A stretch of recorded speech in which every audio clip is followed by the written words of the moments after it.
Koppel, host of the Time for Coffee podcast, where you get firsthand career advice into the jobs and industries that interest you the most. And before we start today's show, I have a quick favor to ask you. If you haven't already, I'd be incredibly grateful if you give us a rating and a review on iTunes. And if you're like me, you need to do it now because you'll forget later and because it's the best way to help others who may be in search of career advice to find this free resource. So press pause if you haven't done it and do it right now.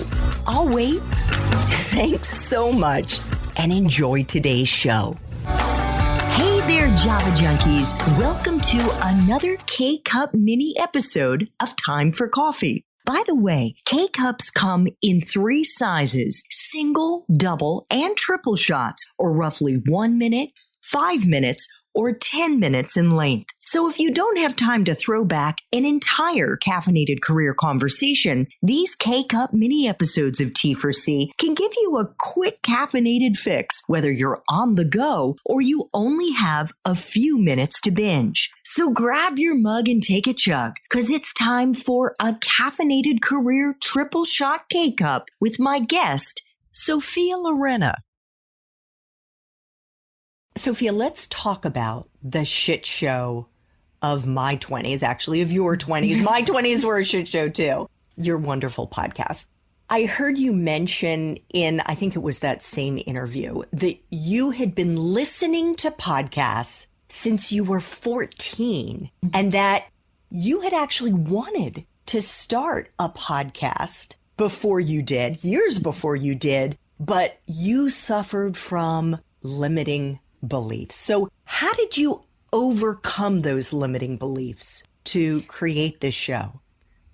Yeah, well, what happened was I was going through my own series of shit show moments. I went through a car accident and then I was furloughed from my job for a couple months. And going through those different shit show moments, it kind of woke me up. It was kind of like a big moment for me because during that car accident, I actually didn't process it until I was furloughed.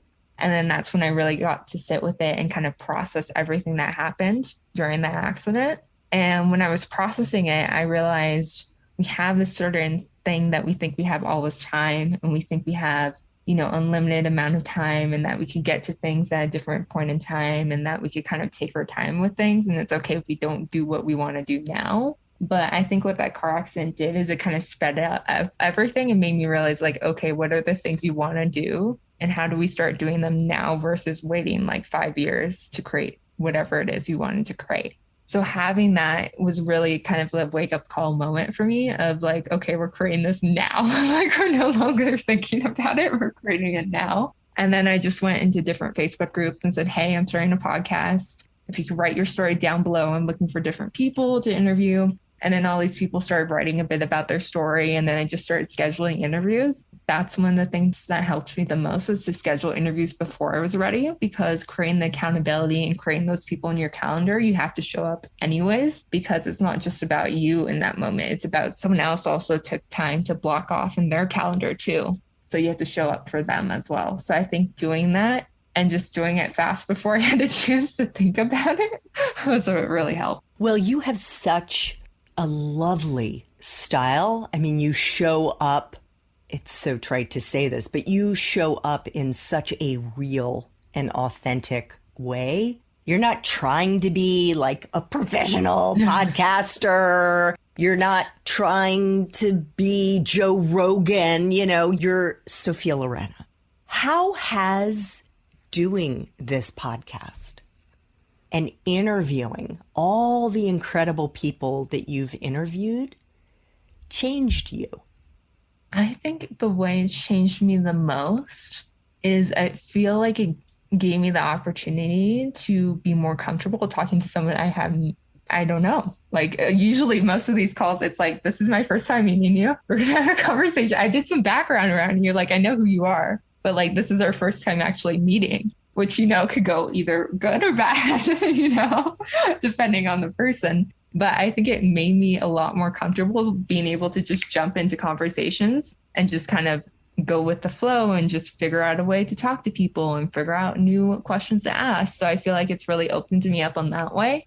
And another way I feel like it's really opened me up is it gave me so much insight into all these different people's lives I never would have got insight into if I didn't have this podcast. Like I've interviewed a girl who she lost her mom in her 20s, and we talked about that experience and how do you process grief and sitting with that. And then I've interviewed a girl who called off an engagement, a couple of weeks before she was about to get married. And we go through that whole story. And I've interviewed a person who, they got turned down by radio stations and they said, no one wants to hear your radio show. And now they have 4 million listeners a week. And all these radio stations want them now. And then I've just interviewed all these different people. And there's always like a through line through all these stories. But getting to have all these stories and all these experiences, it's kind of like I get to learn vicariously through different people. So that's probably my favorite part. Oh my God. Can we just like double high five here? I want to let you know, I have had that same experience, Sophia. That's why I asked you that question, because when I started doing these interviews for Time for Coffee back in early 2018, I was thinking that it was going to be me doing these interviews to help young people, to help them learn about different careers and different jobs from incredible people like you. So I saw it as like it was me helping them. But what I didn't anticipate was how much I was going to get out of it. And the fact that what you said, that through line, I began to see the cross-cutting themes that I wasn't expecting, that were surprises to me. And that, in fact, is what led me to decide to become a career coach for those college students who don't know what they want to do when they graduate, and for those young professionals who don't know, who feel stuck, overwhelmed, anxious, because to be perfectly frank, a lot of the career advice out there sucks. It's wrong. It's outdated. And what I've seen and heard from listening to incredible people like you is that careers are much more iterative. It's not that you have to pick what you're going to be doing for the rest of your life when you're 18 years old or when you're 22 years old. No, you just start somewhere, anywhere. Yeah. So final question, Sophia. And this is a question I try to ask all of my guests.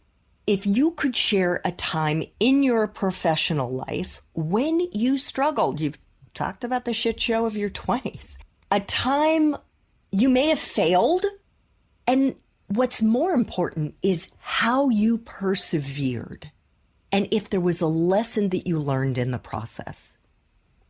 I think I was definitely struggling at the beginning because when I was trying to get into different training programs, I was 19 at the time. I was going to all these different interviews. I was thinking the interviews were going well. And then I actually had an interview where someone asked me my age during the interview. And after they asked me my age, I could tell like his entire energy shifted, like his face shifted, everything shifted. And I could tell I didn't get the job like in that moment. And it was really hard at the beginning because I feel like people were looking at the outside and they were looking at what age I was and they were looking at all these external things, but I feel like they weren't taking the time to kind of look beyond that. So I feel like the beginning was really hard.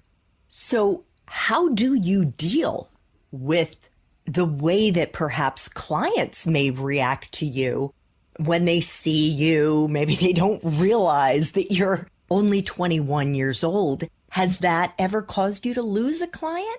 That actually, believe it or not, that's never caused me to lose a client because most of the things that I do are over the phone. So people usually don't see my face. It's usually not face to face. It's usually over the phone. And so I actually never, I think another reason why it's never affected me too is because I never accepted that story. I never accepted my age was going to be the reason why I couldn't get things, or my age was going to be the reason why I couldn't get opportunities or clients or anything like that. I never accepted that belief. So I think that's another reason why it's never affected me is because I never thought that way about it. But I think maybe if I had accepted that belief and maybe I had kind of took on that way of thinking, I think it probably would have. So what do you think the takeaway lesson is for you from that whole experience of trying to get that first opportunity and just struggling through it?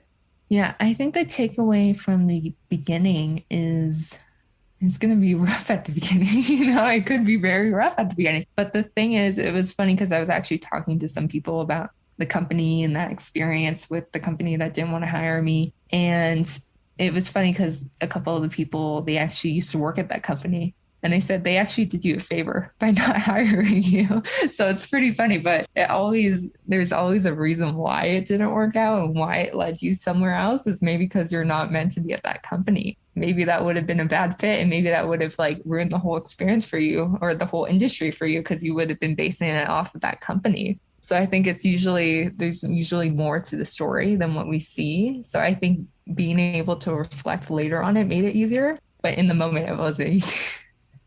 Well, kudos to you for having the grit and the perseverance and the courage to do everything that you have done so far in your young life. I wish you just continued success and I was going to say happiness, but it's more than that.